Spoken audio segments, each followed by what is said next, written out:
Assalamualaikum warahmatullahi wabarakatuh. Yang saya hormati seluruh mahasiswa semester 1. Semoga hari ini kita semua dalam keadaan sehat dan selalu dalam lindungan Allah Subhanahu wa taala. Baik, kita lanjutkan untuk pertemuan yang ketiga. Saya akan mengulas sedikit tentang sebuah variabel ya, sebagai sebuah variabel. Jadi minggu lalu kita sudah belajar tentang variabel ya. Bagaimana penulisan variabel yang baik, bagaimana penulisan variabel yang boleh, dan bagaimana penulisan variabel yang tidak diperbolehkan ya dalam sebuah variabel ya. Dan dalam sebuah variabel ada hal yang penting, yaitu adalah tipe data ya. Jadi tipe data yang nanti hubungannya dengan memori. Tidak boleh kita menentukan atau membuat sebuah tipe data pada sebuah variabel yang nantinya dapat menyebabkan memori terlalu besar sehingga itu tidak dikatakan efisien ya. Contoh, kita akan mengisi air untuk minum. Apakah kita isi airkan ke dalam satu gelas kecil yang cukup, atau kita isi ke ember untuk kita minum? Kita akan ngisi uang misalnya, apakah kita masukkan ke celengan uang itu, atau kita masukkan ke lemari misalnya. Jadi harus jelas tipe datanya. Walaupun uang di lemari bisa, tapi efisiensi yang mana untuk nyimpan uang itu ya. Jadi itu kalau kita kategorikan bahwa apa yang kita simpan harus nanti dinilai lebih efisien, lebih efektif, maka tipe datanya harus benar ya. Nah, di sini tipe data boolean ya. Ini yang nanti outputnya true atau false ya, benar salah. Kemudian ada tipe numerik. Tipe numerik ini adalah integer ya. Tipe data namanya integer, bilangan bulat.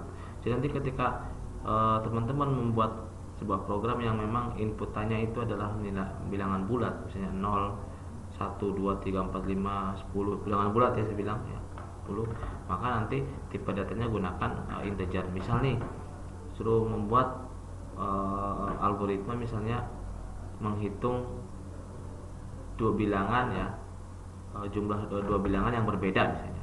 Katakanlah variabelnya A, kemudian B, kemudian yang ketiga C sama dengan A plus B. Maka ketiga-tiganya itu tipe datanya nanti adalah integer, karena intinya bilangan bulat. Yang kedua adalah numerik. Untuk bilangan pecahan nanti tipe datanya adalah real ya. Terus yang selanjutnya adalah alfanumerik ya. Jadi di sini alfanumerik atau yang biasa kita gunakan istilahnya adalah karakter ya, char atau char. Ini semua tipe data yang berupa karakter ya, berupa teks. Namun di sini tipe data karakter ini merupakan tipe data tunggal. Kenapa tipe data tunggal? Sebuah teks yang memang hanya memiliki satu data saja, satu nilai saja, data tunggal. Contoh ini DG ya, kemudian 4 ya. Ya di sini semua, walaupun di sini bilangan karena tipe datanya karakter, maka di sini ketika nanti misalnya diinputkan ke tipe data karakter, dia bukan sebuah bilangan, tapi ini sebuah teks. Makanya di sini untuk tipe karakter kita gunakan tanda petik 2 ya. Ini. Karena dia nilainya adalah teks. Kemudian yang string sama alfanumerik, tapi di sini kumpulan char yang ada pada kedumaan char. Artinya string ini bisa bernilai lebih dari satu ya, artinya satu teks ya. Contoh ini ada 4 teks ya. Spasi pun dianggap sebagai karakter ya. 2005 misalnya gini. Ketika kita akan input sebuah data, katakanlah nilainya itu adalah misalnya nama ya. Contoh misalnya gini, variabel nama. Inputannya itu adalah misalnya Susilo Bambang Yudhoyono ya. Maka itu nggak boleh, tipe datanya nggak boleh karakter, karena lebih dari satu karakter ya, bukan karakter tunggal, sehingga nanti tipe datanya gunakan string ya.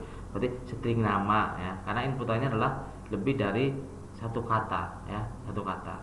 Namun kalau misalnya teman-teman membuat sebuah variabel, katakanlah variabel kelas ya, variabel kelas, katakanlah inputannya cuma kelas A, B, C, D ya, nanti kita gunakan karakter karena dia tipe datanya tunggal ya. Bisa dipahami ya teman-teman. Jadi ketika sebuah variabel yang nanti inputannya satu data tunggal, kita gunakan char ya. Tadi contoh misalnya char kelas, karena nilainya adalah tunggal, misalnya A, B, C, D gitu kan. Tapi kalau misalnya lebih dari satu kata ya, satu kata. Contoh misalnya alamat, kemudian misalnya tempat lahir ya. Nah, ini kita gunakan adalah tipe string ya, tipe string. Nah, ini kurang lebihnya seperti ini untuk ininya ya. Contoh ini ukuran ya, ini ukuran dari tipe data ya, memorinya ini karakter 1 byte, short integer 2 byte, integer 2 byte ya. Jadi di sini 2 byte kalau kita konversi ke dalam bit itu 8 bit ya. Byte ada bit ya. Ini kalau 1 byte itu 8 bit. 8 bit ya, bit ya. 1 byte 8 bit ini. Nah, ini bisa dilihat mana kira-kira yang paling kecil ukuran memorinya ya. Karakter paling kecil ya. Ini karakter paling kecil cuma 1 bit saja ya. Kalau kita konversi menjadi 8 bit ini ya. Ke dalam bit 8 bit ya. Nah, ini. Kemudian ini contoh penulisan seperti ini. Nah, ini contoh nih ya. Tipe array. Nah, ini contoh kayak gini. Integer nilai ujian. Berarti nilai variabel nilai ujian ini itu bertipe integer. Yang nanti di sini dia mampu menampung 10 data. 10 data ini nanti semuanya bertipe integer atau bertipe bilangan bulat. Jadi di sini 10 ini merupakan daya tampung ya. Jadi variabel nilai ujian bisa menampung 10 data yang diinputkan. 10 ya. 1 2 3 4 5 10 ada 10 data ya, ada 10 data. Nah, dari sini string nama alamat, berarti contohnya string nama alamat kayak gini ya, nama alamat ya. Kalau seperti ini berarti berapapun Anda input ke dalam variabel nama, maka dia akan tetap tersimpan ya. Karena di sini tidak ada batas ukuran dari variabel tersebut. Nah, ini kan ada nih 10, berarti ini ada 10 data yang nanti bisa diinputkan. 10 data nilai bilangan bulat ya. Kalau ini kan enggak ada. Ini contoh penulisan seperti ini. String nama, string alamat, boleh string nama, nanti di bawah string alamat boleh, satu-satu boleh. Kemudian 3 muka juga boleh ya. Nah, saya kira ini untuk sedikit mengulang variabel. Saya harap teman-teman semua bisa memahaminya. Jadi inti dari sebuah variabel, teman-teman menulis variabel itu harus benar, tidak boleh dipisah ya, kan sudah ya. Jadi penamaan variabel harus benar. Kemudian tipe data yang digunakan untuk variabel itu juga harus sesuai, karena hubungannya dengan efisiensi nanti sistem yang kita buat ya, dibuat. Kemudian ya, yang ketiga, teman-teman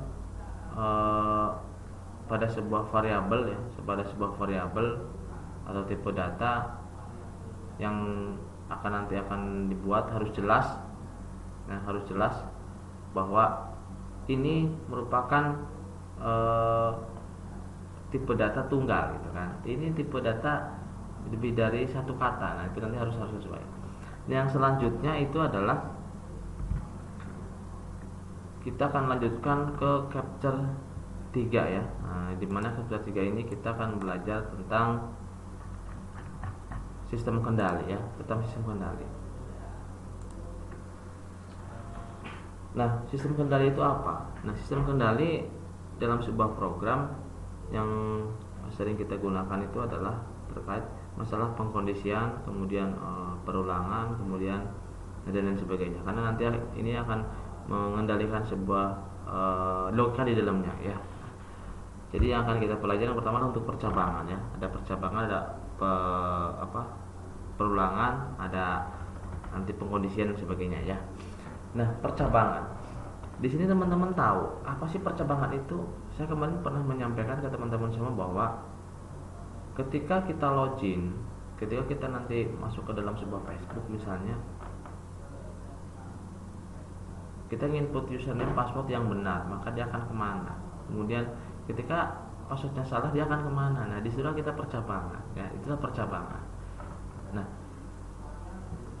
di sini percabangan sendiri saya artikan adalah suatu keadaan di mana pernyataan dapat dieksekusi apabila suatu kondisi memenuhi syarat untuk mengerjakan pertanyaan tersebut ya. Jadi gini misalnya, ketika kita membuat sebuah pernyataan misalnya, A sama dengan A misalnya gitu kan, A sama dengan 10, B sama dengan 5. Ketika nanti pernyataan Anda sesuai dengan kondisi di A, ya maka nanti A akan dieksekusi gitu kan. Kalau misalnya pernyataan Anda sesuai dengan kondisi B, makanya nanti B akan eksekusi gitu kan. Nah, di sini apa yang akan kita gunakan?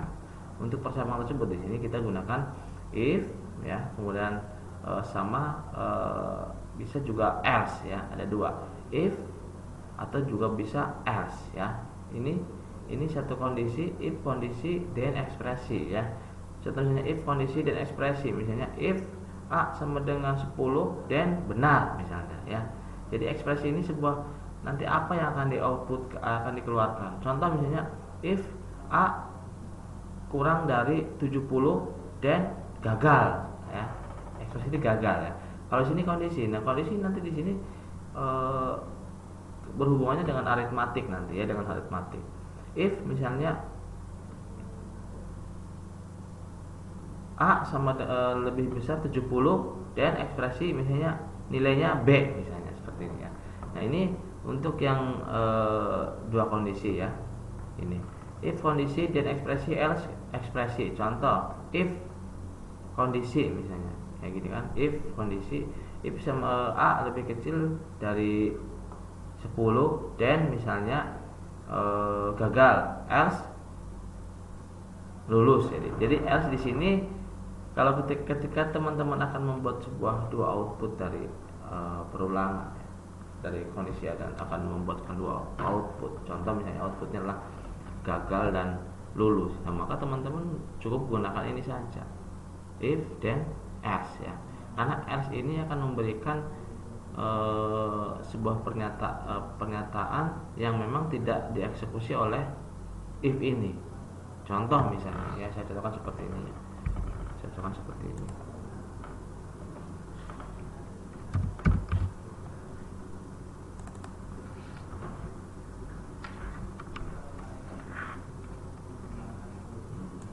Ini contoh seperti ini.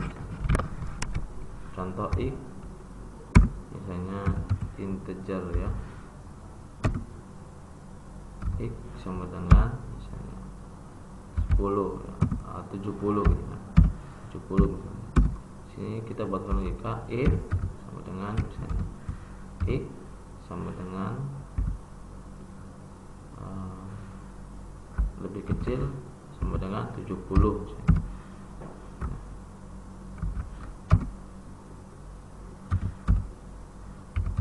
Dan misalnya ya,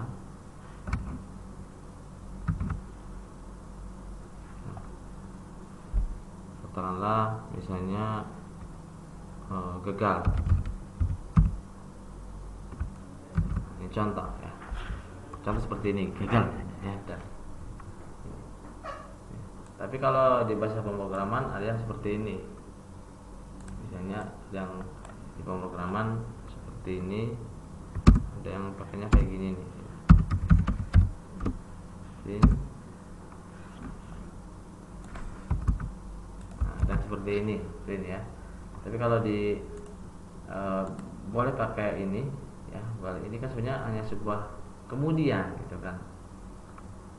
Ada yang tampilannya apa kan, ini ekspresi ya. Ini ya seperti ini. Jadi ketika x itu adalah 70, kemudian di sini rumusnya adalah x lebih kecil daripada 70, maka yang akan keluar itu adalah gagal. Ketika saya ganti misalnya 72, ada nggak kira-kira ekspresinya? Ya nggak ada, karena ini hanya satu kondisi ya, ini satu kondisi ya. Saya kembalikan ke depan ini ya, dan ekspresi, ini ekspresi ya kayak gini. Nah, seperti ini nggak ada ini ya, tidak ada ini, tidak ada jawabannya, karena di sini jika x lebih kecil sama dengan 70 dia gagal.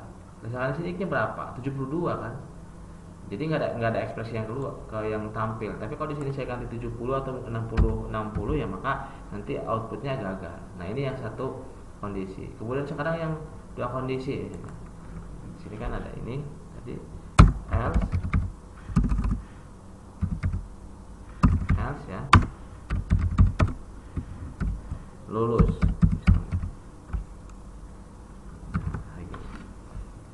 Gagal ini akan ekspresi gagal ini itu jika statementnya atau pernyataannya itu adalah X lebih kecil sama dengan 70.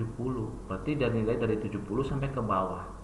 70, 69, 60 terus saja ke bawah sampai min berapa, itu dia akan gagal. Kemudian dan ini lulus. Lulus ini adalah sebuah ekspresi yang pernyataannya ada di else. Else ini apa? Kebalikan dari pernyataan di if. Jika misalnya ini lebih kecil daripada 70, maka secara otomatis di sini nilainya adalah ekspresinya apa? Pernyataannya adalah x lebih besar daripada 70. Jadi kalau saya di sini masukkan atau ubah nilainya menjadi 71, maka yang keluar adalah ekspresi lulus. Kalau saya masukin 73, ya ekspresinya lulus. Kalau saya masukin nilai x-nya 1000, itu pun adalah lulus. Jadi else ini memberikan pernyataan kebalikan dari kondisi if, ya. Kembalikan dari pernyataan if. Jika if ini lebih kecil daripada 70, maka else ini nilainya adalah lebih besar daripada 70. Kalau di sini saya ini x lebih besar 70, ya, gagal, maka else ini bernilai lebih kecil daripada 70. Ketika saya masukin nilai 70, itu dia masuk, yang keluar adalah lulus, ya. Karena mohon maaf, gagal ini kan lebih besar 70, berarti kan 70, berapa, ya. Ketika saya masukin 71, yang keluar gagal. Ketika saya masukin 77, yang keluar gagal. Ketika saya masukin 50, yang keluar adalah lulus. Karena lulus DR ini kebalikan dari ekspresi di if ini, kan, ya. Baik, saya lanjutkan yang ke ini, ya. Selanjutnya, nah di sini untuk kondisi pembanding, ya, teman-teman bisa kita gunakan sama dengan lebih besar sama dengan lebih kecil, ya, lebih kecil sama dengan. Nah ini bisa kita gunakan juga tanda ini, ya. Kemudian ini adalah tidak sama dengan, ya. Kemudian penggabungan operator pembanding dengan operator logika ada and or, not and or, ya. Ini logika pembanding, ini juga kita bisa gunakan, ya. Keluaran dari kondisi itu true, kemudian atau false, ya. Ini keluaran dari kondisi itu seperti ini, ya. Bisa false, bisa true, ya. Atau intinya salah benar, bisa salah benar, bisa intinya sesuai dengan memang yang ada di kondisi tersebut, ya. Selanjutnya contoh nih, misalnya ekspresi, ya, pemberian nilai nama Andromeda luas, kemudian di sini panjang kali lebar, kemudian gaplok 1.500.000 ini, ya. Di sini perintah input bilangan 1, bilangan 2 print tidak sama, print luas, itu kan, ya, print luas. Ini contohnya, ini contoh. Ya, ini pemberian nilai seperti ini, ya, nama Andromeda, karena ini bertipe apa ini, teman-teman? Bertipe string, karena ini nilainya bukan nilai tunggal, ya. Luas, panjang, lebar. Luas ini bertipe apa, teman-teman? Ini bertipe int, integer. Gampang bertipe apa, teman-teman? Bertipe int, ya. Bisa float, bisa int, ya, ini, ya. Ini contoh ekspresinya gini, input bisa 1, perintah tidak sama, print luas, ya. Lanjutkan, ada blok program jump to. Jump to itu artinya akan menuju kemana dia, ya. Akan menuju kemana, akan masuk kemana, gitu kan. Contoh ada GoTo 8, berarti nanti GoTo 8 akan masuk ke perintah 8, ya. Lanjut ke perintah 8. GoTo 5 berarti nanti akan masuk ke perintah nomor 5, gitu, ya. Di sini contoh nih, if nilai 76 dan keterangan lulus, ya, ini. Berarti jika nilainya tidak lebih besar 76, keterangan lulus. Teman-teman nanti nilainya dikasih, misalnya variabel nilainya dikasih 77, ya, nanti yang keluar lulus, itu kan. Nah, ini yang Bapak. Ini satu kondisi, ini dua kondisi, ya. If B1 45 dan nilai D, else nilai E. Berarti ini mungkin saya kopikan ini, saya contohkan yang ini, yang ini. Biar teman-teman tahu semua.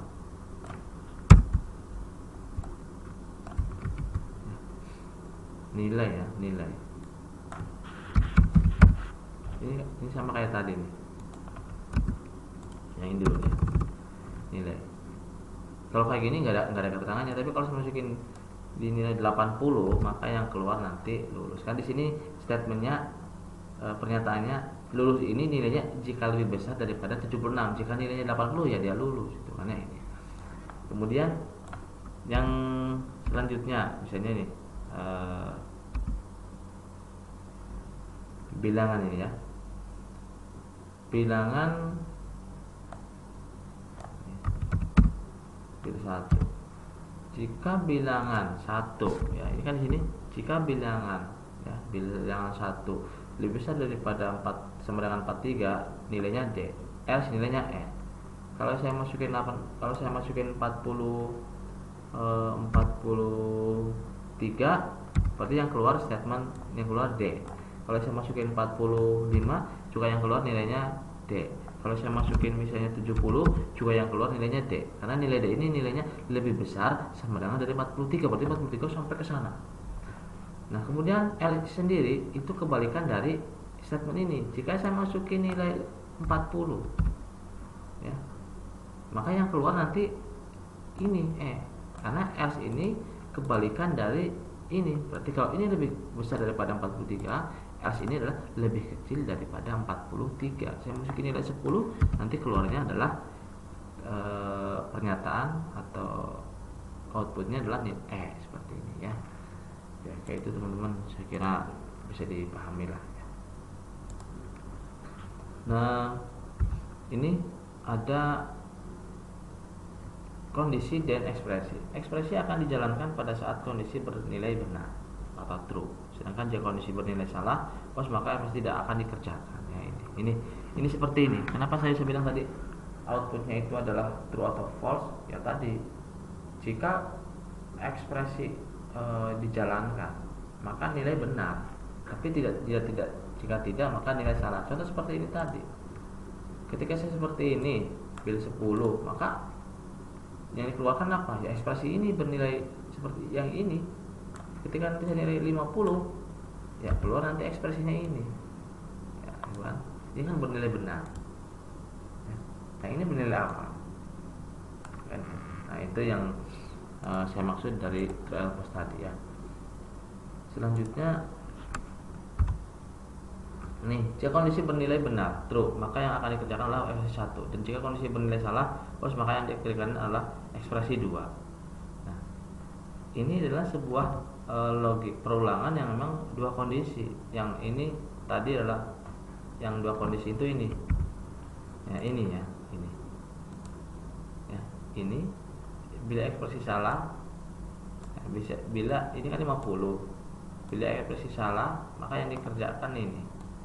Bila ekspresi benar yang keluar ini. Jika salah yang keluar yang di ini. Ya. Yang dimaksud dengan pengkondisian dari ini ya. Selanjutnya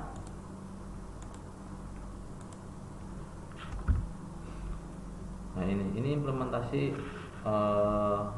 dari tadi ya, misalnya ada menu, cek validasi, pengelompokan, kategori diskon, perulangan. Jadi ini implementasi dari fungsi perulangan tersebut. Menu, cek validasi, pengelompokan, penggolongan, kategori atau diskon ya ini. Ini contoh nih misalnya ini saya contohkan satu nih. Menu bilangan ganjil ya, menentukan bilangan ganjil atau bilangan genap dengan data masukan di atas. Mulai ya. Ini mulai. Sisa sama dengan 0. Bilangan sama dengan 0. Berarti ketika sisa sama dengan bilangan 0, variabel ini dia bertipe integer ya, karena ini bilangan bulat ya. Kemudian input bilangan karena inputannya adalah bilangan ini ya, ini variabel bilangan. Sisa sama dengan bilangan mu2 ya.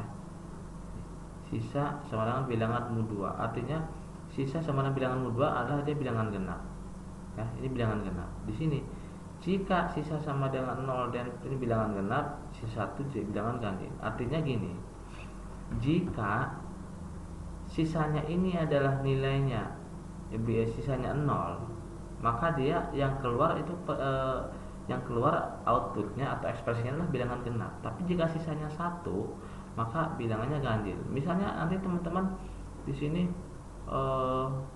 dimasukin misalnya bila misalnya 10 ya, 10 bil mod misalnya 2, berapa sisanya? 10 itu berarti 10 berarti sisanya 0 ya kan, 10 sisanya 0 ya, berarti nanti ketika 10 sisanya 0 nah, maka nanti yang keluar bilangan genap. 9 sisanya 1 gitu kan ya, karena Kalau misalnya 9 itu kan dibagi 2, itu kan kalau 9 dibagi 2 itu kan 4 ya. 4 kan baru 8 sisa 1 gitu kan. Nggak mungkin kita tulis 4,5 gitu kan. Jadi kalau 9 kan dibagi 2, 4 sisa 1. Nah, berarti kalau sisa 1 berarti nanti keluarnya ganjil. 2 dibagi 2 ya 1, sisanya 0 ya, berarti nanti keluarnya genap gitu kan ya. Jadi itu bilangan yang nanti dibagi dengan bilangan itu sisanya 1, nanti bisa keluarnya ini gitu kan. Ini sebuah contoh perulangan ya. Ini dari dua kondisi. Nah, ini masih ada lagi nih contoh nih, mulai sisa 0 bilangan 0, input bilangan sisa mod 2, sama aja nih. Ini bisa seperti ini. Jadi penulisannya bisa lanjut seperti ini, atau bisa seperti ini ya. Ini dia setiap perulangan memang ditulis lagi. Kalau ini boleh seperti ini juga boleh, nggak apa-apa ya. Ini semuanya pakai logika if. Kalau ini kita gunakan if sama else ya. Else memberikan ekspresi yang kebalikan dari if ya. Nah, kalau di sini semuanya if semuanya. Oke teman-teman, saya kira itu yang dapat saya sampaikan. Nanti kita lanjutkan lagi ya, minggu depan. Mohon maaf atas kekurangannya. Nanti silakan jika ada pertanyaan-pertanyaan boleh disampaikan di kuliah ya. Terima kasih, saya Heri dari Berdaya. Wassalamualaikum warahmatullahi wabarakatuh. Mohon video ini nggak usah di subscribe, nggak usah di like, karena ini bukan untuk YouTube ya, tapi YouTuber bukan, tapi ini hanya untuk sebatas kuliah saja. Terima kasih dan salam sehat ya.